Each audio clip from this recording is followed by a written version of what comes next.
Hello hi नमस्कार. तर मी घेऊन आले आहे अख्खा मसूर ढाबा स्टाईल. खूप छान लागते ही, करून पहा नक्की. तर चला, सगळ्यात प्रथम तेल घ्या आणि मस्त जिऱ्याची फोडणी द्या. लसूण टाका बारीक असा कट करून सुरीनी, आणि कांदा भरपूर टाकायचा याला, कारण कांदा भरपूर लागतो. मी 3 मोठे कांदे घेतलेले होते.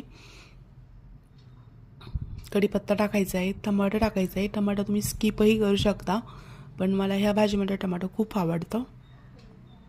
तुम्ही नक्की ट्राय करून बघा, ही भाजी खूप छान लागते.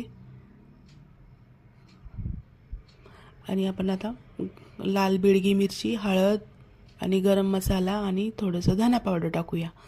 तर बघा, माझी मसुरा इथं शिजून झालेली आहे. मी 3 शिट्ट्या काढून घेतलेल्या आहे. आता आपण त्या मसुरा त्या मिश्रणामध्ये टाकूया.